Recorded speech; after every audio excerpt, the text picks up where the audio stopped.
ಪ್ರಿಯ ವಿದ್ಯಾರ್ಥಿಗಳೇ, ಸ್ಫೂರ್ತಿ ನವೋದಯ ತರಬೇತಿ ಕೇಂದ್ರ ಕಂಪ್ಲಿ ಬಳ್ಳಾರಿ ಜಿಲ್ಲೆ ಇವತ್ತ ನೀವು ಮುಂದ ಮೊನ್ನೆ ನಡೆದಂತ 22ನೇ ತಾರೀಕಿನಿಂದ ನಡೆದಂತ ಆದರ್ಶ ವಿದ್ಯಾಲಯದ ಪ್ರಶ್ನೆ ಪತ್ರಿಕೆಯ ಗಣಿತ ವಿಷಯವನ್ನ ಇವತ್ತ ನಿಮ್ಮ ಮುಂದೆ ನಾನು ಡಿಸ್ಕಸ್ ಮಾಡ್ತೇನೆ. ಒಂದೊಂದಾಗಿ ಪ್ರಶ್ನೆಗಳನ್ನ ಡಿಸ್ಕಸ್ ಮಾಡ್ಕೊಂತ ಹೋಗೋಣ.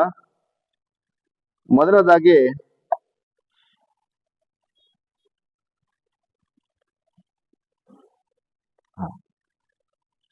ಇಲ್ಲಿ ನೀಡಿದ ಅಳತೆಯ ತ್ರಿಜ್ಯವಿರುವ ವೃತ್ತ ರಚಿಸಲು ಬಳಸುವ ಸಾಧನ ಅಂತ ಇದೆ. ಒಂದು ವೃತ್ತವನ್ನು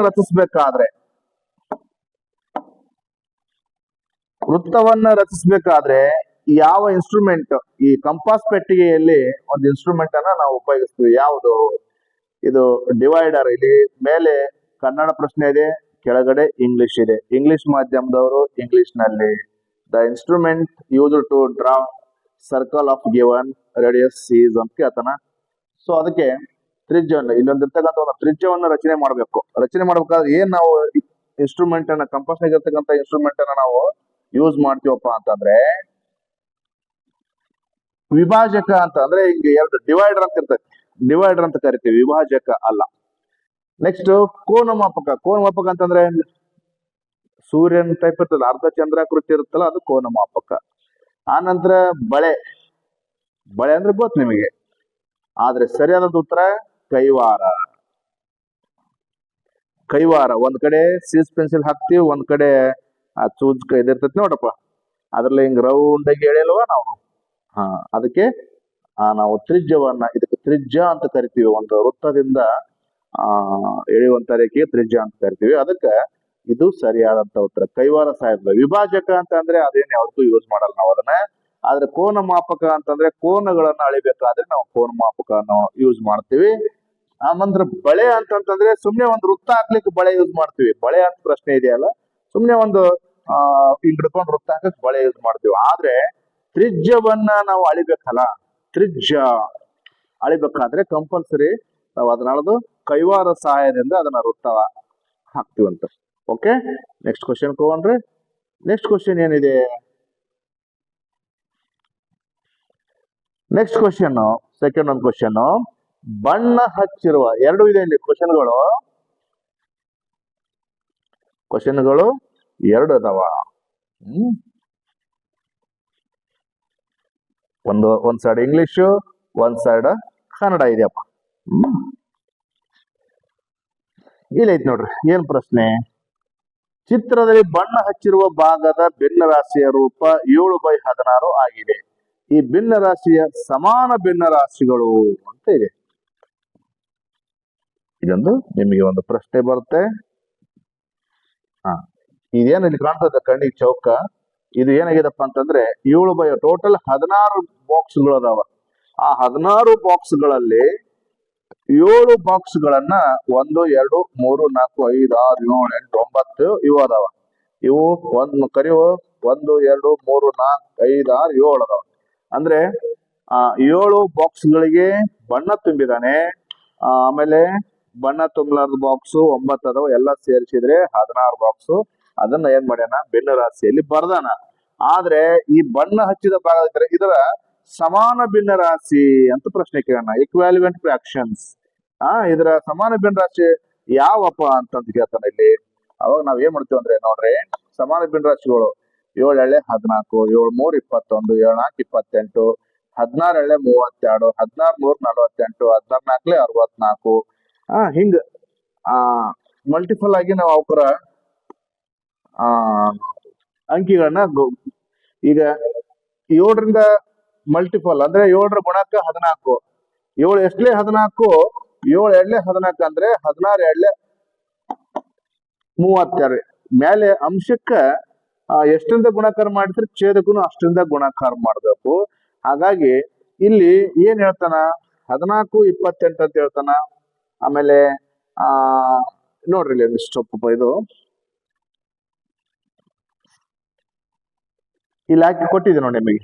ಇನ್ನೇನ್ ಬರ್ತೀನಿ ಬೇಕಾರ 7 ಆಮೇಲೆ 16, 7 ಎಳ್ಳೆ 14, 16 ಎಳ್ಳೆ 32, ಆಮೇಲೆ 7 ಮೂರ್ಲೆ 21, 16 ಮೂರ್ಲೆ 48, 7 ನಾಲ್ಕಲೆ 28, 16 ನಾಲ್ಕಲೆ 64. ಒಟ್ಟ ಅಂಶದಿಂದ ಏನು ಸಂಖ್ಯೆ ಗುಣಾಕಾರ ಮಾಡಿರ್ತೀರಿ ಛೇದಕನು ಅದೇ ಸಂಖ್ಯೆಯಿಂದ ಗುಣಾಕಾರ ಮಾಡ್ರಿ. ಸೊ ಇಲ್ಲಿ ನಮ್ಗೆ ನೋಡಿ ಉತ್ತರ 14 32, 21 48, 28 64. ಇನ್ನಂಗೆ ಮುಂದೆ ಬರ್ತಾರೆ ಅದಾವ. ಅದ್ ಸಾಕು ನಮ್ಗೆ. ಇಲ್ಲಿ ಪ್ರಶ್ನೆಗಳು ಏನದ ಆಲ್ರೆಡಿ ನಿಮ್ ಕಣ್ಣಿ ಮುಂದೆ ಉತ್ತರ ಕಾಣಿಸ್ತಾ ಇದೆ. ಸೊ 14 32 ಐತಿ ಇಲ್ಲಿ, ಓಕೆ. ಆದ್ರೆ 28 48 ಅಂತ ಐತಿ. ಅಲ್ಲೆಲ್ಲಿ 28 48 ಇದೆ, ಅದ್ರ ಸಮಾನ ಭಿನ್ನರಾಶಿ ಒಳಗೆ ಇಲ್ಲ. ಹಾಗಾಗಿ ಇದು ಒಂದೇ ಆಪ್ಷನ್ ತಪ್ಪು. ಓಕೆನಾ? 21 48 ಇದೆ, ಇಲ್ಲಿ ಐತಿ ನೋಡ್ರಿ. 21 48 ಐತಿ.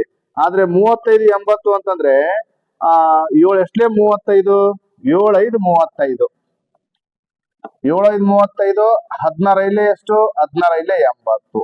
ಇದು ಕೂಡ ಇಲ್ಲಿದೆ ನೋಡ್ರಿ. ಒಟ್ಟ ಈ ಅಂಶದಿಂದ ಏನು ಗುಣಾಕಾರ ಮಾಡಿರ್ತೀರಿ ಛೇದದಿಂದ ಅದೇ ಸಂಖ್ಯೆನ ಗುಣಾಕಾರ ಮಾಡಿದ್ರೆ ಅದ್ರ ಸಮಾನ ಭಿನ್ನರಾಶಿ. ಅದ್ರ ಜೊತೆ ಇನ್ನೊಂದ್ ಏನಪ್ಪಾ ಅಂದ್ರೆ ಸಮಾನ ಭಿನ್ನರಾಶಿ ಅಂತಂದ್ರೆ ಈಗ 7/16 ಐತಿ, ಆಮೇಲೆ 14/32 ಇದೆ.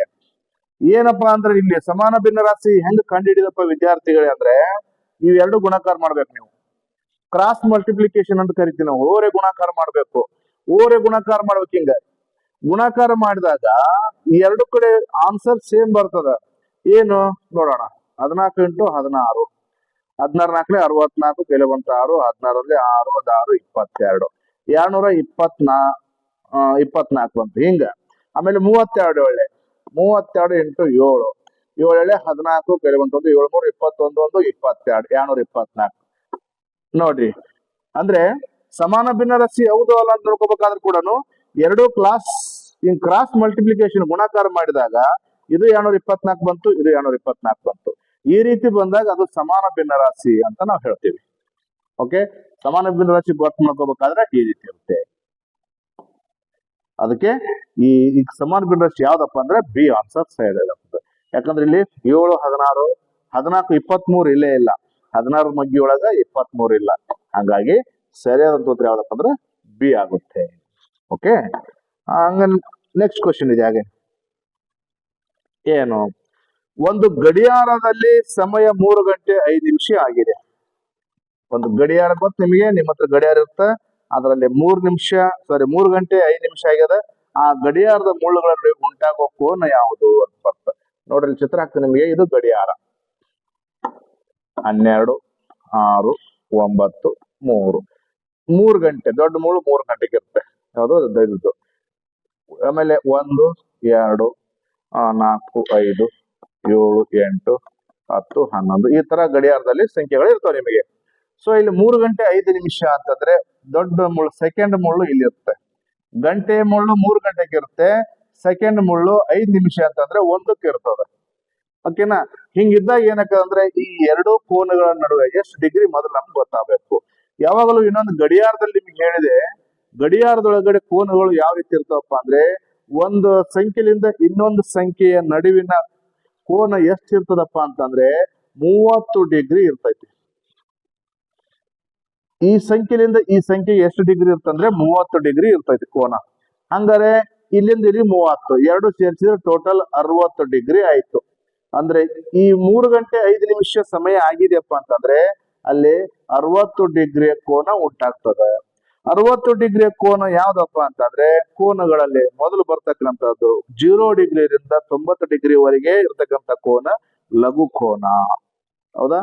ಲಘು ಕೋನ ಆನ್ಸರ್ ಆಗುತ್ತೆ. ಇಲ್ಲಿ ಲಂಬ ಕೋನ ಎಕ್ಸಾಕ್ಟ್ 90 ಡಿಗ್ರಿ ಇರುತ್ತೆ. ಇದು ಲಂಬ ಕೋನ ಆನ್ಸರ್ ಆಗೋದಿಲ್ಲ, ರೈಟ್ ಆಂಗಲ್ ಆಗಲ್ಲ. ವಿಶಾಲ ಕೋನ ಏನಕ್ಕಂದ್ರೆ 91 ಡಿಗ್ರಿಯಿಂದ ಸ್ಟಾರ್ಟ್ ಆಗುತ್ತೆ. ಹಂಗಾಗಿ ಸರಳ ಕೋನ 180 ಡಿಗ್ರಿ ಎಕ್ಸಾಕ್ಟ್ ಆಗಿ ಇರುತ್ತೆ. ಹಾಗಾಗಿ ಇದು ಆಗೋದಿಲ್ಲ. ಅದಕ್ಕೆ ಲಘು ಕೋನ. ಈ ಎರಡು ಇದರ ನಡುವ ಒಂದು ಗಡಿಯಾರದ ಬಗ್ಗೆ ಕೋನಗಳ ಬಗ್ಗೆ ನಿಮಗೆ ಗೊತ್ತಿರಲಿ. ಒಂದು ಮುಳ್ಳು ಅಂದ್ರೆ ಒಂದು ಸಂಖ್ಯೆಯಿಂದ ಇನ್ನೊಂದು ಸಂಖ್ಯೆ ನಡುವೆ ಎಷ್ಟು ಡಿಗ್ರಿ ಇರ್ತಪ್ಪ ಅಂದ್ರೆ 30 ಡಿಗ್ರಿ ಇರ್ತದೆ. ಟೋಟಲ್ 12 ಸಂಖ್ಯೆಗಳು ಇರ್ತಾವ. 12 ಮೂಲೆ 36, 360 ಡಿಗ್ರಿ ಒಂದು ಗಡಿಯಾರ. ಹಾಗಾಗಿ ಎಷ್ಟು ಸಂಖ್ಯೆಗಳ ನಡುವೆ ಡಿಫ್ರೆನ್ಸ್ ಇರುತ್ತಪ್ಪ ಅದ್ರ ಮೇಲೆ ಎಷ್ಟು ಡಿಗ್ರಿ ಇರುತ್ತೆ ಅಂತ ನೋಡ್ಕೋಬೇಕು. ಅದು ಎಷ್ಟು ಡಿಗ್ರಿ ಇದ್ದಾಗ ಅದು ಯಾವ ಕೋನ ಅಂತ ನಿಮಗೆ ಗೊತ್ತಿರಬೇಕು. ಹಾಗಾಗಿ ಸದ್ಯ ಸರಿಯಾದಂತ ಉತ್ತರ ಯಾವ್ದಪ್ಪ ಅಂದ್ರೆ ಲಘು ಕೋನ, ಯಾಕಂದ್ರೆ ಇದು 60 ಡಿಗ್ರಿ ಕೋನವನ್ನ ಕ್ರಿಯೇಟ್ ಮಾಡುತ್ತೆ. Okay, next question ಹೋಗೋಣ್ರಿ.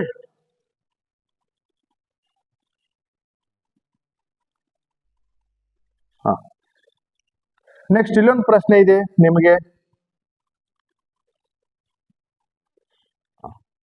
ಏನು 125 0.125, ನಾವು 125 ಅಂತ ಓದಬಾರ್ದು. ದಶಮಾಂಶದಲ್ಲಿ ಯಾವಾಗಲೂ ಪಾಯಿಂಟ್ ಆಗಿಂದ ಸಂಖ್ಯೆಗಳನ್ನ ಡಿಜಿಟ್ ಆಗಿ ಒಂದೊಂದಾಗಿ ಓದಬೇಕು. 125 ಅನ್ನಬಾರ್ದು, ಅದು 0.125.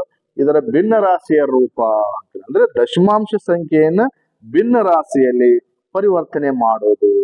The fraction form of 0.125 is ಅಂತ ಹೇಳ್ತಾನೆ. ಸೊ ಅದಕ್ಕೆ ಏನ್ ಮಾಡ್ಬೇಕಪ್ಪ ಅಂತಂದ್ರೆ ನೋಡ್ರಿ, ಇಲ್ಲಿ 0.125 ಇದೆಯಲ್ಲ, ಈ ಪಾಯಿಂಟ್ ಜಾಗಕ್ಕೆ 1 ಬರಿಬೇಕು. 1 2 3 1 2 3 ಇದನ್ನ 125 ಈ ರೀತಿ ಆಯ್ತು. ದಶಮಾಂಶವನ್ನ ನಾವು ಭಿನ್ನ ರಾಶಿಯಲ್ಲಿ ಬರ್ಕೊಂಡಿವಿ. ದಶಮಾಂಶವನ್ನು ಭಿನ್ನ ರಾಶಿ ಬರ್ಕೊಂಡಿವಿ. ಏನು ಒಂದು ಉತ್ತರ 125/1000 ಆಯ್ತು. ಅದು ಇಲ್ಲೆಲ್ಲಿ ಇಲ್ಲ ಆನ್ಸರ್. ಹಂಗಾದ್ರೆ ಇದನ್ನ ನಾವು ಕ್ಯಾನ್ಸಲ್ ಮಾಡಿ ಬರಿಬೇಕು, ಅಂದ್ರೆ ಕಡಿತ ಹೊಡಿಬೇಕು ಅಂತ ಹೇಳ್ತೀವಿ ನೋಡಿ. ಕಡಿತ ಹೊಡೆದಾಗ ಏನಾಗದಪ್ಪ ಅಂದ್ರೆ ಬಿಡಿಸ್ತಾಂದಾಗ 5 ಅದ, 5 2 10 0 0, 5 2 10, 5 5 25, ಇನ್ನ 5 ಕಡ್ದೋಕ್ಕದ 5 5 25, 5 4 20, 1 0, 5 ಬೈ 5 1 5, 5 8 40, 1/8 ಬಂತು. ಇದನ್ನ ಆನ್ಸರ್ 1/8. ಎಲ್ಲಿದೆ 1/8? ಒಂದೇ ಉತ್ತರ ಇದೆ ನೋಡ್ರಿ. ಎ ಆನ್ಸರ್ ಇಸ್ ರೈಟ್ ಆಗ್ತದೆ. ಅಂದ್ರೆ ಇನ್ನೇನು ಹೇಳ್ತೀನಿ ನಿಮಗೆ ಇದನ್ನ, ಇದ್ರ ಬಗ್ಗೆ ಏನಪ್ಪಾ ಅಂದ್ರೆ 0.125 ಅಲ್ಲ, ಇದನ್ನ ಫಸ್ಟ್ ಭಿನ್ನ ರಾಶಿ ಹೆಂಗ್ ಬರ್ಕೋಬೇಕು? 1000 ಬಂತು ಕೆಳಗಡೆ, 1000 ಹೆಂಗ್ ಬಂತು ಆಗಡೆ ಅಂತಂದ್ರೆ ದಶಾಂಶ, ಶತಾಂಶ, ಸಹಸ್ರಾಂಶ ಅಂತ ಓದಬೇಕು. ಸಹಸ್ರಾಂಶ ಅಂದ್ರೆ ಏನು? 1000 ಅಂತ ಬರಿಬೇಕು ನಾವು. ದಶಾಂಶ, ಶತಾಂಶ, ಸಹಸ್ರಾಂಶ, ಮ್ಯಾಲಿನ ಸಂಖ್ಯೆ 125 ಇಲ್ಲ. ಈ ಪಾಯಿಂಟ್ ಪ್ಲೇಸ್ಗೆ 1 ಬರಿಬೇಕು. ಆಮೇಲೆ ಮುಂದೆ ಎಷ್ಟು ಅಂಕಿಗಳು ಇರ್ತಾವ ಅಷ್ಟು 0 ಕೊಡ್ಬೇಕು. ಯಾವ್ದು ಅನುಕೂಲ ಆಗ್ತದೆ ಅದನ್ನ ಮಾಡ್ಕೊಡ್ರಿ ವಿದ್ಯಾರ್ಥಿಗಳು. ಮಾಡ್ಕೊಂಡು ಕಡ್ತಾ ಹೊಡಿಬೇಕು, ಕ್ಯಾನ್ಸಲ್ ಮಾಡ್ಬೇಕು. ಕ್ಯಾನ್ಸಲ್ ಮಾಡಿದಾಗ ಆನ್ಸರ್ ಏನ್ ಬರ್ತದೆ? 1/8 ಬರುತ್ತೆ. ಇದು ಸರಿಯಾದಂತ. ಓಕೆ, ನೆಕ್ಸ್ಟ್ ಪ್ರಶ್ನೆಗೆ ಹೋಗೋಣ್ರಿ. ನೆಕ್ಸ್ಟ್ ಕ್ವಶನ್ 5ನೇ ಪ್ರಶ್ನೆ ಇದೆ. ಏನ್ 5ನೇ ಪ್ರಶ್ನೆ? ಕೊಟ್ಟಿರುವ ಅಪವರ್ತನ ವೃಕ್ಷದಲ್ಲಿ ಎ ಮತ್ತು ಬಿ ಬೆಲೆಗಳು ಕ್ರಮವಾಗಿ. ಇಲ್ಲೊಂದು ಅಪವರ್ತನ ಕೊಟ್ಟ ನಿಮಗೆ, ವೃಕ್ಷ. ಇದಕ್ಕೊಂದು ಟ್ರೀ ಮೆಥಡ್ ಅಂತ ಹೇಳ್ತಾನೆ. ವೃಕ್ಷ ಅಪವರ್ತನಗಳು ಫ್ಯಾಕ್ಟರ್ಸ್ ಅನ್ನ ಕಂಡುಹಿಡಿಬೇಕಾದ್ರೆ ಇಲ್ಲಿ ಅಪವರ್ತನಗಳಿದಾವ ನೋಡ್ರಿ. 72 ಇದೆ. ಈ 72 ಸ್ವಲ್ಪ ನೋಡ್ರಿ ಹೇಳ್ತೀನಿ ನಿಮಗೆ.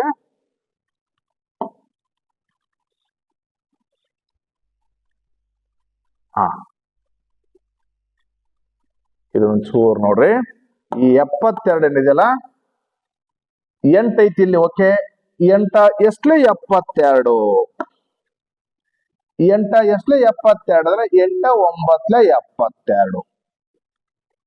8 ಅಂದ್ರೆ ಇದಕ್ಕೆ ಗುಣಾಕಾರ ಮಾಡಿರ್ತೀವಿ ನಾವು. 8 9 72, 82 ಬಂತು. ಓಕೆ, ಇಲ್ಲಿ ಏನ್ ಬಂತು ಸಂಖ್ಯೆ? 9 ಬಂತು.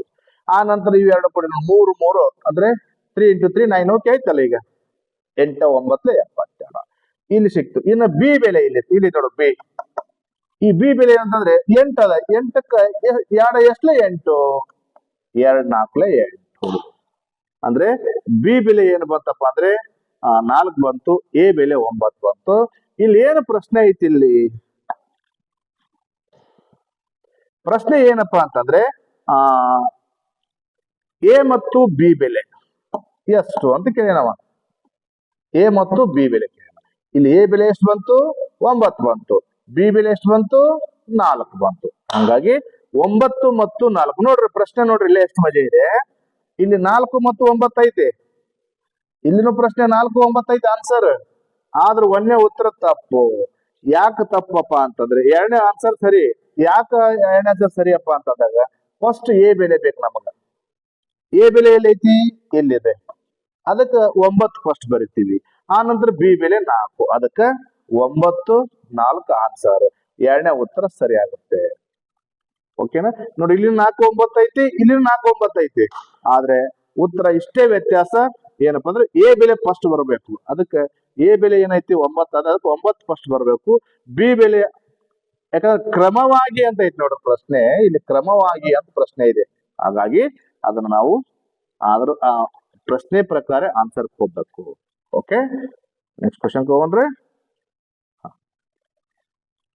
78 ಮೀಟರ್ 46 ಸೆಂಟಿಮೀಟರ್ ಬಟ್ಟೆಯಿಂದ 39 ಮೀಟರ್ 58 ಸೆಂಟಿಮೀಟರ್ ಬಟ್ಟೆಯನ್ನ ಕತ್ತರಿಸಿದರೆ ಉಳಿಯುವ ಬಟ್ಟೆ ಎಷ್ಟು? ಇದು ಸಿಂಪಲ್ ಪ್ರಶ್ನೆ ಇದೆ. ನಿಮಗೆ ಏನೈತಪ್ಪ ಅಂದ್ರೆ 78 ಮೀಟರ್ 46 ಸೆಂಟಿಮೀಟರ್ ಬಟ್ಟೆ ಐತಿ. ಅದರಲ್ಲಿ 39 ಮೀಟರ್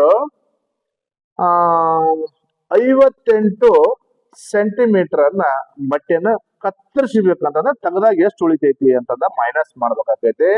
ಇಲ್ಲಿ ಸ್ವಲ್ಪ ಮೈನಸ್ ಮಾಡ್ಬೇಕಂದ್ರೆ ಈಗ ಸಹಜವಾಗಿ ಮೈನಸ್ ಮಾಡೋಂತ ಲೆಕ್ಕ ಅಲ್ಲ. ಇಲ್ಲಿ ಒಂಚೂರು, ಯಾಕಂದ್ರೆ 46 ಸೆಂಟಿಮೀಟರ್ 58 ಸೆಂಟಿಮೀಟರ್ ಕಳೆಯಕ್ ಬರಲ್ಲ. ಇದ್ರಾಗ 1 ಮೀಟರ್ ಅನ್ನ ಈ ಕಡೆ ತಗೋಬೇಕು ನಾವು. 1 ಮೀಟರ್ ಈ ಕಡೆ ತಗೊಂಡ 146 ಸೆಂಟಿಮೀಟರ್ ಐತಿ. ಯಾಕಂದ್ರೆ 1 ಮೀಟರ್ 100 ಸೆಂಟಿಮೀಟರ್ ಅಲ್ಲ, 146 ಸೆಂಟಿಮೀಟರ್ ಆಯ್ತು. 146 ಸೆಂಟಿಮೀಟರ್ ನಲ್ಲಿ 58 ಸೆಂಟಿಮೀಟರ್ ಮೈನಸ್ ಮಾಡಬೇಕು.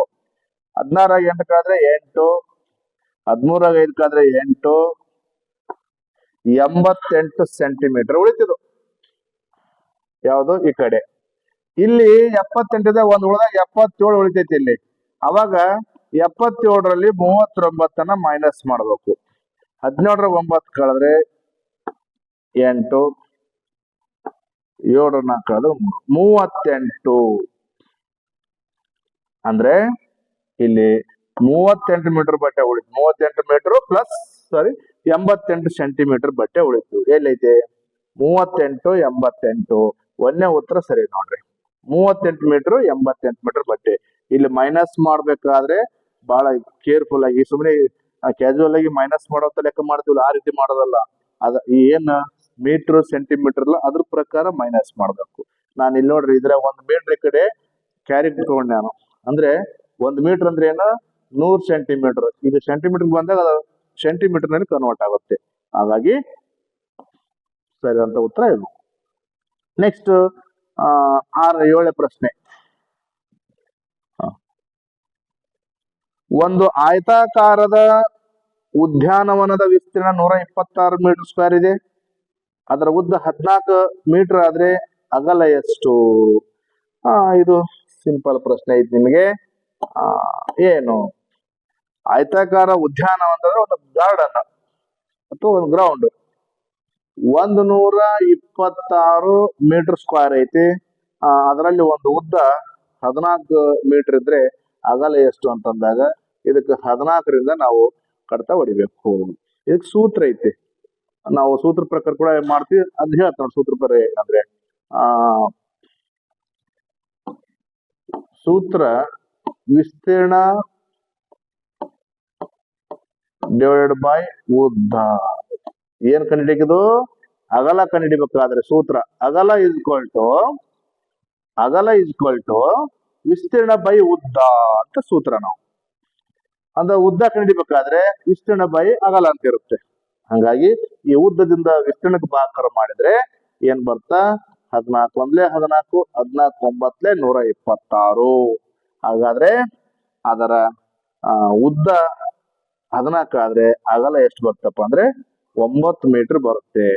ಅದಕ್ಕೆ ಅಗಲ ವಿಸ್ತೀರ್ಣ ಕೊಟ್ಟು ಅಗಲ ಕಂಡಿಡಿಬೇಕಾದ್ರೆ ಅಗಲ ಈಕ್ವಲ್ ಟು ವಿಸ್ತೀರ್ಣ ಡಿವೈಡ್ ಬೈ ಉದ್ದ ಅಂತ ಸೂತ್ರಪ್ಪ ಇದು.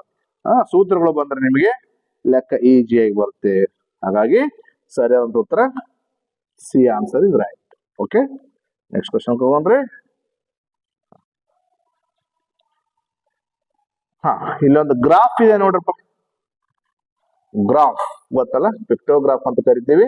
ಈ ಗ್ರಾಫ್ ನೋಡ್ರಿ, ಏನೈತಿ ಇಲ್ಲಿ ಕೊಟ್ಟಿರುವ ಸ್ತಂಭ ನಕ್ಷೆಯು ಒಂದು ಕಂಪನಿಯ ಕಾರುಗಳ ಮಾರಾಟದ ವಿವರನ್ನ ತಿಳಿಸುತ್ತದೆ. 2023 2023 ಮತ್ತು 25ರಲ್ಲಿ ಮಾರಾಟವಾದ ಕಾರುಗಳ ಸಂಖ್ಯೆಯ ವ್ಯತ್ಯಾಸ ಅಂತ ಐತಿ ಈ ಇದರಲ್ಲಿ. ಈಗ ಕಂಬ ಸಾಲಿನಲ್ಲಿ ಕಾರುಗಳ ಮಾರಾಟವಾದಂತ ಸಂಖ್ಯೆ ಐತಿ, ಅಡ್ಡ ಸಾಲಿನಲ್ಲಿ ವರ್ಷ ಇದೆ. ಈಗ 2023 ಎಲ್ಲಿದೆ? ಇಲ್ಲಿ ಐತಿ ನೋಡ್ರಿ. ಈ 2023ರಲ್ಲಿ ಎಷ್ಟು ಮಾರಾಟ ಆಗ್ಯಾವಪ್ಪ ಅಂದ್ರೆ ಅದ್ರ ಸೀದಾ ಹೋಗ್ಬೇಕು ನಾವು. ಅದ್ರ ಸೀದಾ ಹೋದಾಗ ಸ್ವಲ್ಪ ಅಲ್ಲಿ 1500 ಕಾರುಗಳು 2023ರಲ್ಲಿ ಮಾರಾಟ ಆಗ್ಯಾವ. 2025ರಲ್ಲಿ ಎಷ್ಟದಪ್ಪ ಅಂದ್ರೆ 3000 ಕಾರುಗಳು ಮಾರಾಟ ಅದಾವ. 3000 2025ರಲ್ಲಿ 1500, 2023ರಲ್ಲಿ ಮಾರಾಟ ಆಗ್ಯಾವ. ವ್ಯತ್ಯಾಸ ಅಂತಂದಾಗ ನಾವು ಕಳೆದಾಗ ಏನ್ ಬರ್ತಪ್ಪ ಅಂದ್ರೆ 1500 ಕಾರುಗಳು ವ್ಯತ್ಯಾಸ ಆಗುತ್ತೆ. ಇಲ್ಲಿ ಆನ್ಸರ್ ತಪ್ಪು ಹಾಕಿದ್ದಾರೆ. ಸೊ ಅದಕ್ಕೆ ಸರಿಯಾದಂತ ಉತ್ತರ 1500 ಕಾರುಗಳು ವ್ಯತ್ಯಾಸ. ಇಲ್ಲಿ ಒಂಚೂರು ನಿಮಗೆ ಏನಾಗಿದೆಪ್ಪ ಅಂದ್ರೆ ಸ್ವಲ್ಪ ಪ್ರಶ್ನೆಯಲ್ಲಿ ಕೂಡ ಗೊಂದಲ ಇದೆ. ಈಗ ಇದನ್ನ ಸ್ಟೇಟ್ ನೋಡಿದಾಗ ಆ ಎರಡರ ಮಧ್ಯದಲ್ಲಿ ಬರ್ತದ. ಎರಡರ ಮಧ್ಯದಲ್ಲಿ ಬಂದ್ರೆ 1750 ಆಗುತ್ತೆ. ಆ 1750 ಹಾಕೊಂಡು ಲೆಕ್ಕ ಮಾಡಿದ್ರೆ ಆನ್ಸರ್ ಬರಲ್ಲ. ಹಾಗಾಗಿ ಸ್ವಲ್ಪ ಅಡ್ಜಸ್ಟ್ಮೆಂಟ್ ಇರ್ತಾವ, ಅದ್ರ ಪ್ರಕಾರ ನಾವು ಹೋಗ್ಬೇಕಾಗತ್ತೆ. ಸರಿಯಾದಂತ ಉತ್ತರ ವ್ಯತ್ಯಾಸ 2025ರಲ್ಲಿ 3000 ಕಾರ್ ಮಾರಾಟ ಆದ್ರೆ 2023ರಲ್ಲಿ 1500 ಕಾರ್ ಮಾರಾಟ ಆದ್ರೆ ಅವ್ರ ವ್ಯತ್ಯಾಸ ಎಷ್ಟಪ್ಪ ಅಂದ್ರೆ 1500 ಕಾರುಗಳ ವ್ಯತ್ಯಾಸ ಆಗುತ್ತೆ. ಓಕೆ. ನೆಕ್ಸ್ಟ್ ಪ್ರಶ್ನೆ, ಇಲ್ಲೊಂದು ಪ್ರಶ್ನೆ ಇದೆ. ಸೃಷ್ಟಿಯು 9ನೇ ಪ್ರಶ್ನೆ. ಸೃಷ್ಟಿಯು ಒಂದ್ ದಿನಕ್ಕ 2068 ರೂಪಾಯಿ ಸಂಪಾದಿಸುತ್ತಾಳೆ. ಅವಳು ಒಂದು ವಾರದಲ್ಲಿ ಸಂಪಾದಿಸಿದ ಹಣ ಎಷ್ಟು? ಒಂದು ವಾರ ಅಂದ್ರೆ 7 ದಿನ.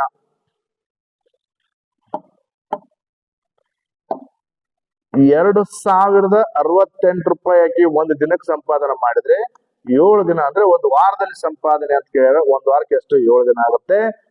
7 ದಿನಕ್ಕೆ ಎಷ್ಟು? 7 × 56, 5 × 5, 7 × 42, 1 5 47, ಕ್ಯಾರಿ 7 0 0 4 4, 7 14. ಒಂದು ಏನು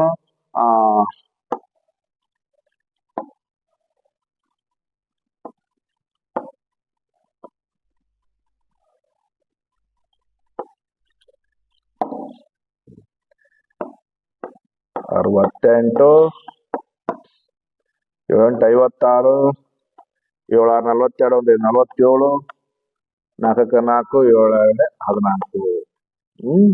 14,476 ರೂಪಾಯಿಯನ್ನ ಅವಳು ಸಂಪಾದನೆ ಮಾಡ್ತಾಳ ಒಂದು ವಾರದಲ್ಲಿ. ಸರಿಯಾದಂತ ಉತ್ತರ 4ನೇ ಆನ್ಸರ್ ಆಯ್ತು. ಓಕೆ. ನೆಕ್ಸ್ಟ್ ಕ್ವಶನ್ ಇಲ್ಲೊಂದಿದೆ ನೋಡ್ರಿ. ಆಯತದ ಘನದ ಅಂಚುಗಳು, ಮುಖಗಳು, ಶೃಂಗಗಳು ಕ್ರಮವಾಗಿ ಎಷ್ಟ ಅದಾವ ಅಂತ ಐತಿ. ಇಲ್ಲೊಂದು ಚಿತ್ರ ಇದೆ ನೋಡ್ರಿ ನಿಮ್ಗೆ. ಆಯತದ ಘನಗಳು ಕಾಣಿಸೋ ಚಿತ್ರ ಇದೆ.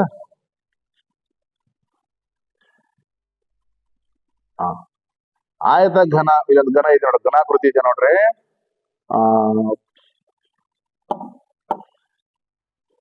ಇಲ್ಲ ನಾನೇ ಒಂದು ಹಾಕಿಬಿಡುತ್ತೇವೆ.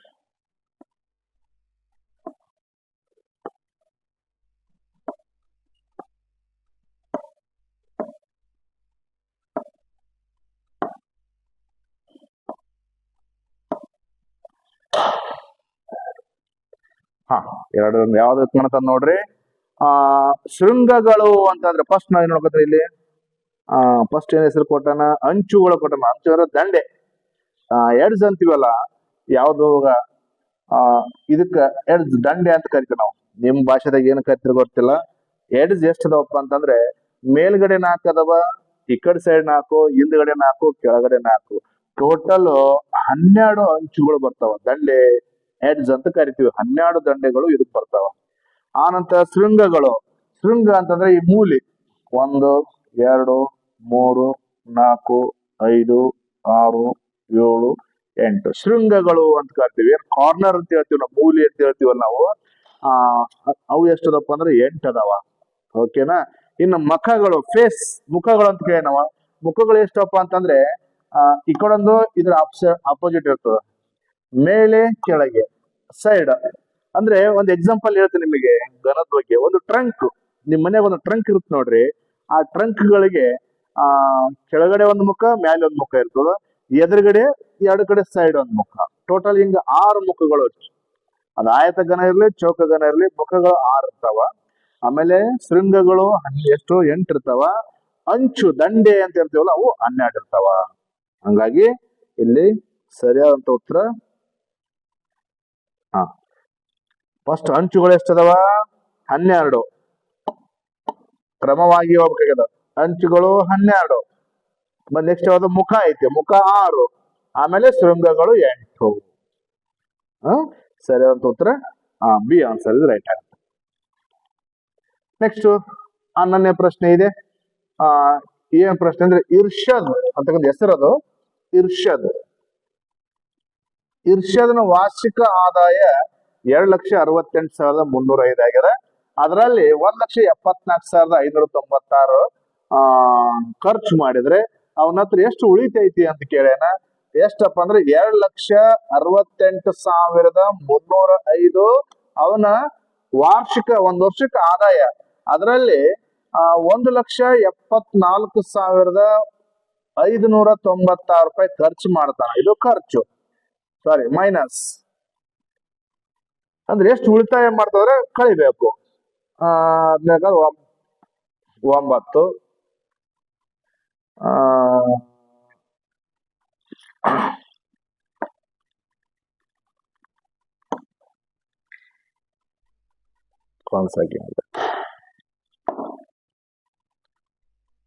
2 ಕೋಟಿ 2,68,305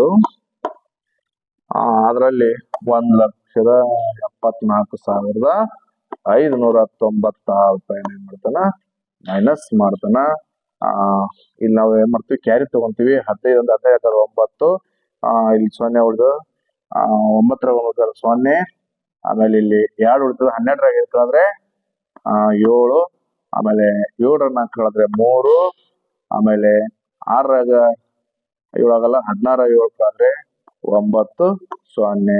ಏನ್ ಬರ್ತದೆ ಎಷ್ಟು ಉಳಿತೈತಿ ಅಂದ್ರೆ 93,709. ಇಲ್ಲಿ ಅವನ ಹತ್ರ ಎಷ್ಟು ಅಮೌಂಟ್ ಉಳಿತೈತಿ? 1ನೇ ಉತ್ತರ ಸರಿ. ಅಂದ್ರೆ ಅದ್ರಾಗ ಅದನ್ನ ನಾವು ಮೈನಸ್ ಮಾಡಿಬಿಡ್ಬೇಕು, ಕಳೆದು ಬಿಡ್ಬೇಕು. ನೆಕ್ಸ್ಟ್ ಇನ್ನೊಂದು ಪ್ರಶ್ನೆ ಐತಿ. ಇಲ್ಲಿ ಒಂದು ಬಿಲ್ ಬುಕ್ ಐತಿ ನೋಡ್ರಿ. ಬಿಲ್ ಬುಕ್ ಅಂತೀವಲ್ಲ ನಾವು ಇದನ್ನ, ನೀವು ಶಾಪ್ಗಳಲ್ಲಿ ಅಂಗಡಿಗಳಲ್ಲಿ ಬಿಲ್ ಕೊಡ್ತಿಲ್ಲ, ಬಿಲ್ ಬುಕ್ ನೋಡ್ರಿ. ಅದು ಏನಪ್ಪಾ ಅಂತಂದ್ರೆ ಪ್ರಶ್ನೆ ಏನದ, ಇದೊಂದು ಸ್ಟೇಷನರಿ ಅಂಗಡಿ ಇದೆ ಬೆಂಗಳೂರಾಗ. ಗ್ರಾಹಕನ ಹೆಸರು ವೀಕ್ಷಿತ್ ಅಂತ ಹೇಳಿ ಬಿಲ್ ಬುಕ್ ಮಾಡ್ಯಾರ. ಇಲ್ಲಿ ಕೊಟ್ಟಿರೋ ಬಿಲ್ ಅಲ್ಲಿ ಎ ಮತ್ತು ಬಿ ನ ಬೆಲೆಗಳ ಕ್ರಮವಾಗಿ ಅಂತ ಕೇಳ. ಇಲ್ಲಿ ಎ ಅದ, ಇಲ್ಲಿ ಬಿ ಐತಿ. ಇವ್ಕರು ಬೆಲೆಗಳನ್ನ ಹೆಂಗ ಅಂತ ಕೇಳ. ಏನಂದ್ರೆ 12/72 ಇದು ರೈಟ್. ಯಾವಾಗಲೂ ಪರಿಮಾಣ ಮತ್ತು ಬೆಲೆನ ಗುಣಾಕಾರ ಮಾಡ್ತೀವಿ ಅವಾಗ ನಾವು. ಆಮೇಲೆ 8 × 5 ಏನ್ ಬರ್ತತಿ ಇಲ್ಲಿ ಹಂಗಾರ 40 ರೂಪಾಯಿ ಬರ್ತತಿ. ಆಮೇಲೆ 4 ಐತಿ ಇಲ್ಲಿ ಬಿ ಅಂದ್ರೆ ಇಲ್ಲಿ ಏನ್ ಎಷ್ಟು 4/72 ಅಂತಂದ್ರೆ ಇಲ್ಲಿ 18 4/72 ಮುಗಿದ್. ಮುಂದೆ ಏನು ಮಾಡಂಗಿಲ್ಲ. ಅವ್ನು ಕೇಳಿದ್ ಏನಪ್ಪಾ ಅಂದ್ರೆ ಎ ಮತ್ತು ಬಿ ಬೆಲೆ ಕೇಳೋಣ. 18 4/72. ಎ ಬೆಲೆ 40 ಐತಿ, ಬಿ ಬೆಲೆ 18. ಎ ಬೆಲೆ 40, ಬಿ ಬೆಲೆ 18. ಎಲ್ಲಿದಪ್ಪ ನೋಡ್ರಿ, 18 40 ಐತಿ, 40 18 ಐತಿ. 2 ಉತ್ತರ. ಯಾಕೆ ಇದು 1ನೇ ಉತ್ತರ ತಪ್ಪಾಯ್ತು ಅಪ್ಪ ಅಂತಂದ್ರೆ ಇಲ್ಲಿ ಫಸ್ಟ್ ಎ ಅದ, ಆಮೇಲೆ ಬಿ ಅದ. ಕ್ರಮವಾಗಿ ಅಂತಂದಾಗ ಫಸ್ಟ್ ಯಾವ್ದು ಹೆಸರು ಇರುತ್ತೆ ಅದೇ ಫಸ್ಟ್ ಇರಬೇಕು. ಹಾಗಾಗಿ ಫಸ್ಟ್ ಎ ಐತಿ, ಎ ಬೆಲೆ 40 ಅದ, ಬಿ ಬೆಲೆ 18 ಅದಕ್ಕೆ ಸರಿಯಾದಂತ ಉತ್ತರ ಸಿ ಉತ್ತರ ಸರಿಯಾಗುತ್ತೆ. ಓಕೆ, ಇದು ಕೆಲವೊಂದು ಇಂಗ್ಲಿಷ್ ಅದೇ ಇಂಗ್ಲಿಷ್ನಾಗ ಇರೋದು ಐತಿ. ನೆಕ್ಸ್ಟ್ ಪ್ರಶ್ನೆ ಇಲ್ಲೊಂದಿದೆ ನೋಡ್ರಿ. 187 ಈ ಸಂಖ್ಯೆಯಿಂದ ಭಾಗಿಸಿದಾಗ 5 ಶೇಷ ಬರ್ತದ, ಅದು ಯಾವುದು? ನೋಡ್ರಿ ಎಷ್ಟು ಮಜಾ ಐತಿ ಇಲ್ಲಿ. 187 5ರಿಂದ ಏನೋ ಯಾವ ಸಂಖ್ಯೆಯಿಂದ ಭಾಗಿಸಿದ್ರೆ 5 ಶೇಷ ಉಳಿತೈತಿ ಅಂತ. ಈಗ 14ಲೆ ಭಾಗಿಸ್ಬೇಕು, 11ಲೆ ಭಾಗಿಸ್ಬೇಕು, 12ಲೆ ಭಾಗಿಸ್ಬೇಕು, 3ಲೆ ಭಾಗಿಸ್ಬೇಕು ಅಂತೇಳಿ. ಅವಾಗ ನೀವ್ ಏನ್ ಮಾಡ್ಬೇಕಪ್ಪ ಅಂದ್ರೆ ಈ 187 ಅದರಲ್ಲಿ 5 ಮೈನಸ್ ಮಾಡಿ ಎಷ್ಟು 7 5 ಕಳೆದ್ರೆ 2, 8 8. ಯಾವ ಮಗ್ಗಿ ಒಳಗೆ ಹೋಗ್ತೈತಿ ಅಂತ ಆ ಮಗ್ಗಿಲೆ ನೀವು ಬಾಕಾರ ಮಾಡಿಬಿಡ್ಬೇಕು.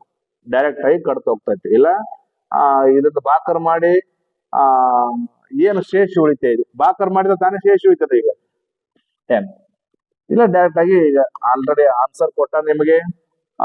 ಇಲ್ಲಿ ನಿಮಗೆ ಒಂದ್ 11 ಬಾಕರ್ ಮಾಡ್ಬೋದು, 3 ಮಾಡ್ಬೋದು. ಇದಕ್ಕ ಸ್ವಲ್ಪ ನಿಮಗೆ ಗೊತ್ತಾಗಬೇಕಂದ್ರೆ ವಿಭಾಜ್ಯತೆ ನಿಯಮ ಗೊತ್ತಿರ್ಬೇಕು. ಹಾಗಾಗಿ ನಾನು ಎಷ್ಟು ಬರೀ ಆನ್ಸರ್ ಅಷ್ಟೇ ನಿಮಗೆ ನಾನು ಹೇಳಬಲ್ಲೆ. ಸದ್ಯ 14ರಿಂದ ಬಾಕರ ಮಾಡಿದ್ರೆ ಈ 187 14ರಿಂದ ಬಾಕರ್ ಮಾಡಿದ್ರೆ ಏನ್ ಬರ್ತೈತಿ?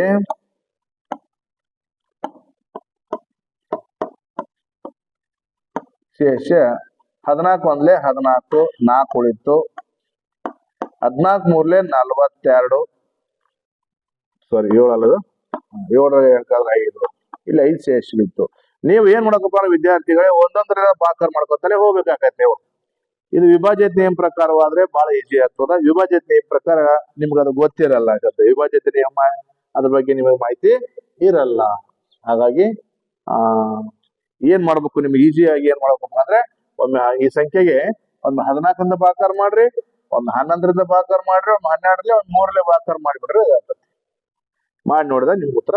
ಆದ್ರೆ ಏನಾಗದ, ಟೈಮ್ ಜಾಸ್ತಿ ಹೋಗತ್ತೆ, ಅನಿವಾರ್ಯ.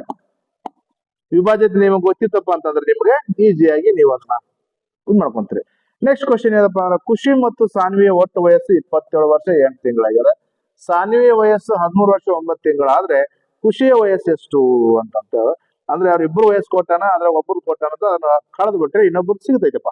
ಹೆಂಗ ನೋಡ್ರಿ, 27 ವರ್ಷ 8 ತಿಂಗಳ ಇಬ್ಬರು ನಡುವ ಐತಿ. ಅದ್ರಾಗ ಒಬ್ಬರದು 13 ವರ್ಷ 9 ತಿಂಗಳ ಒಬ್ಬರದೈತಿ. ಇಲ್ಲಿ ಈ ಇಬ್ಬರು ವಯಸ್ಸಿನಲ್ಲಿ ಒಬ್ಬರು ವಯಸ್ಸು ಕಳೆದ್ರೆ ಇನ್ನೊಬ್ರು ವಯಸ್ಸು ಸಿಗುತ್ತ. ಒಂದು ನೀವು ಏನ್ ಮಾಡ್ಬೇಕಪ್ಪ ಅಂದ್ರೆ ಇಲ್ಲಿ ವಿದ್ಯಾರ್ಥಿಗಳೇ, ಕಳಿಬೇಕು. ಕಳಿಬೇಕಾದ್ರೆ ನಾವಿಲ್ಲಿ ಕ್ಯಾರಿ ತಗೋಬೇಕು. ಒಂದನ್ನ ಕ್ಯಾರಿ ತಗೋಬಾರ್ದು. ನಾವು ಸಾಮಾನ್ಯವಾಗಿ ಕಳಿ ಲೆಕ್ಕದಾಗ ಮಾಡ್ತೀವಲ್ಲ, ಹಂಗ ಅಲ್ಲ.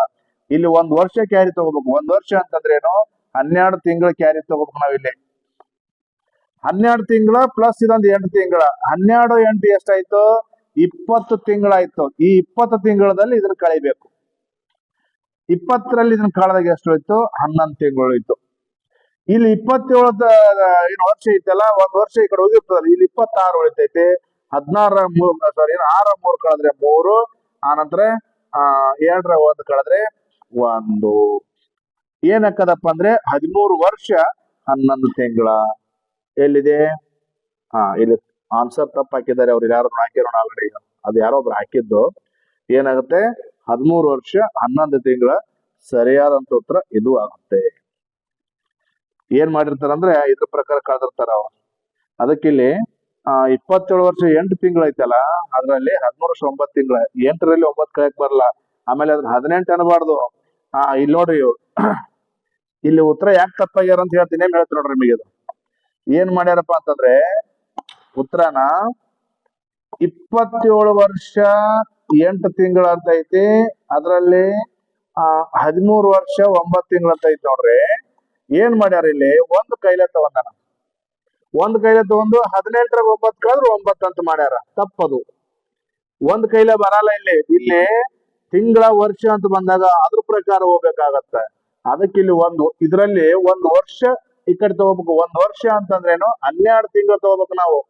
12 ತಿಂಗಳು ತಗೊಂಡು ಅವಾಗ 12 ತಿಂಗಳ ಪ್ಲಸ್ 1 8 ತಿಂಗಳು ಎರಡು ಸೇರಿಸಿ 20 ತಿಂಗಳ ಆಗ್ತದ. ಈ 20 ತಿಂಗಳಲ್ಲಿ ಇದು ಕೆಳಗಿಂದ ಮೈನಸ್ ಮಾಡ್ಬೇಕು, ಅಂದ್ರೆ ಮಾತ್ರ ಆನ್ಸರ್ ಬರುತ್ತೆ. ಹಾಗಾಗಿ ಸರಿಯಾದಂತ ಉತ್ತರ ಯಾವ್ದಪ್ಪ ಅಂದ್ರೆ ಡಿ ಆಗುತ್ತೆ. ಅವರು ಯಾರ ತಪ್ಪ ಹಾಕ್ಯಾರ ಹುಡುಗರು. ನಿಮ್ಮಾಗಿ ಬರ್ದಂತವ್ರು ಕ್ವಶನ್ ಪೇಪರ್ ಅದನ್ನ ನಾವು ತಿಳ್ಸಾಕಂತಿದೀವಿ. ಓಕೆ, ನೆಕ್ಸ್ಟ್ ಕ್ವಶನ್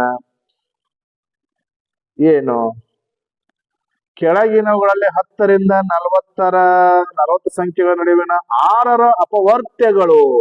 ಅಪವರ್ತ್ಯ ಅಂದ್ರೆ ಮಲ್ಟಿಪಲ್ ನಂಬರ್ಸ್. 10ರಿಂದ 40 ತನಕ ನಾವು ಮಗ್ಗಿ ಹೋದಾಗ 6ರ ಅಪವರ್ತ್ಯಗಳು ಅಂತಂದಾಗ 6 ಮಗ್ಗಿ ಬರೀ ನೋಡ್ರಿ, ಬರ್ದ್ ಕೊಡ್ರಿ. 6 1 6, 6 2 12, 6 3 18, 6 4 24, 6 5 30, 6 6 36, 42. ಯಾಕಂದ್ರೆ ಹೇಳಿದ್ದೇನು 10ರಿಂದ 40 ಅಂತ ಹೇಳಿ ನಾನು 42 ಬರ್ದಲ್ಲ, ಇದು ಕೂಡ ಬರ್ದಲ್ಲ. ಈಗ ಎಷ್ಟು ಅದಪ್ಪ ಅಂದ್ರೆ 12 18 24 32 36 ಎಲ್ಲೈತಿ? 12, 18, 24, 30, 36 ಇದು ಸರಿಯಾದ ಉತ್ತರ. ಅಪವರ್ತ್ಯಗಳು ಅಂದ್ರೆ ಅದ್ರ ಮಲ್ಟಿಪಲ್ ನಂಬರ್ಸ್, 6ರ ಮಲ್ಟಿಪಲ್ ನಂಬರ್ಸ್ ಅವು, ಅವನು ಬರೀಬೇಕಷ್ಟೇ ನಾವು. ಓಕೆ, ನೆಕ್ಸ್ಟ್ ಲಾಸ್ಟ್ ಕ್ವಶನ್ ಕಾಣುತ್ತೆ. ಏನಿದೆ? 30,453, 34,503, 33,000 ಎಲ್ಲ ಬರೆದು ಈ ಸಂಖ್ಯೆಯನ್ನ ಆರೋಹಣ ಕ್ರಮ, ಆರೋಹಣ ಅಂತಂದ್ರೆ ಏರಿಕೆ ಕ್ರಮ, ಅಸೆಂಡಿಂಗ್ ಆರ್ಡರ್ ಕೆಳಗಿದಿಲ್ಲ. ಹಾಗಾದ್ರೆ ಇಲ್ಲಿ ಏರಿಕೆ ಕ್ರಮ ಇಳಿಕೆ ಕ್ರಮ ಬರೀಬೇಕಾದ್ರೆ ಇಲ್ಲಿ ಚಿಕ್ಕ ಸಂಖ್ಯೆ ದೊಡ್ಡ ಸಂಖ್ಯೆ ಹುಡುಕ್ಬೇಕು ನಾವು. ಹುಡುಕ್ಬೇಕಾದ್ರೆ ಇಲ್ಲಿ 30,000, 34, 33, 30, 30 ಅಂತ ಐತಿ. 30,000, 30,000, 30,300 ಇದು ಒಂದೇ ನೋಡ್ರಿ. 30,345. ಆಮೇಲೆ 30,453 ಎರಡನೇದ್ದು, 30,543 ಮೂರನೇದ್ದು, ನೆಕ್ಸ್ಟ್ 33 ನಾಲ್ಕನೇದ್ದು, 34 ಐದನೇದ್ದು. ಹಿಂಗ ಫಸ್ಟ್ 30 ಇದು ಒಂದನೇದ್ದು. ಎಲ್ಲಿ ಅದು 30? ಇಲ್ಲಿದೆ. ಆರೋಹಣ ಕ್ರಮದಲ್ಲಿ ಅಂತ ಹೇಳಿ ನಾವು, ಆರೋಹಣ ಅಂದ್ರೆ ಏರಿಕೆ ಕ್ರಮದಲ್ಲಿ ನೋಡಿ, ಉತ್ತರ ಹಾಕಿದರೆ ಮಕ್ಕಳು ತಪ್ಪಿದು. ಆರೋಹಣ ಕ್ರಮದಲ್ಲಿ ಅಂತಂದಾಗ ಏರಿಕೆ ಕ್ರಮದಲ್ಲಿ ಅಂದ್ರೆ ಚಿಕ್ಕ ಸಂಖ್ಯೆ ಫಸ್ಟ್ ಬರೀಬೇಕು. ಯಾವ ಚಿಕ್ಕ ಸಂಖ್ಯೆ ಫಸ್ಟ್? ಇದೆ ಫಸ್ಟ್. ಎಲ್ಲ ಇದು ಆಗಲ್ಲ, ಇಲ್ಲಿದೆ ನೋಡ್ರಿ. B answer right. 30,345, 30,400, 30,500, ಆಮೇಲೆ 33,000, 34,000. ಸರಿಯಾದಂತ ಉತ್ತರ ಬಿ ಆನ್ಸರ್ ಆಗುತ್ತೆ ನೋಡಪ್ಪ ಇದು. ಈ ರೀತಿ ಲಾಸ್ಟ್ ಕ್ವಶನ್ ಇದು. ನವೋದಯ ಯಾವುದು ಆದರ್ಶ ವಿದ್ಯಾಲಯ ಮೊನ್ನೆ 22ನೇ ತಾರೀಕಿನಿಂದ ನಡೆದಂತ ಆ ಪರೀಕ್ಷೆಯಲ್ಲಿ ಗಣಿತದಲ್ಲಿ 16 ವಿಷಯಗಳು, ಈ ನಮ್ಮ ತರಬೇತಿ ಪಡೆದಂತ ಎಲ್ಲ ವಿದ್ಯಾರ್ಥಿಗಳು 16 ಅಂಕಗಳು ಕೂಡ ಪಡೆದಿದ್ದಾರೆ. ಹಾಗಾಗಿ ಒಳ್ಳೆಯ ಕ್ವಶನ್ ಪೇಪರ್ ಬಹಳ ಚಂದ ಇದೆ. ಇದು ಬರೀ ನಿಮ್ಮ ಆದರ್ಶ ಅಂತೆಲ್ಲ ಮುಂದೆ ಬರ್ತಕ್ಕಂಥ ಇನ್ನೂ ಯಾವ್ದಾದ್ರು ಸ್ಪರ್ಧಾತ್ಮಕ ಪರೀಕ್ಷೆ ಇದ್ರೂ ಕೂಡ ಇದು ಹೆಲ್ಪ್ ಆಗುತ್ತೆ. ಈ ಪ್ರಶ್ನೆ ಪತ್ರಿಕೆಯನ್ನು ಒಳ್ಳೆ ಮತ್ತೆ ರಿಪೀಟ್ ಅನ್ನ ಬಿಡಿಸ್ರಿ.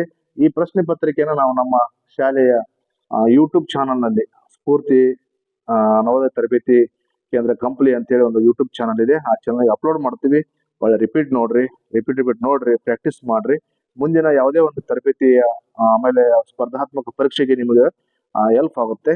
ಹಾಗಾಗಿ ಇದನ್ನು ಮತ್ತೊಮ್ಮೆ ಬಿಡಿಸ್ರಿ ಅಂತ. Okay, thank you.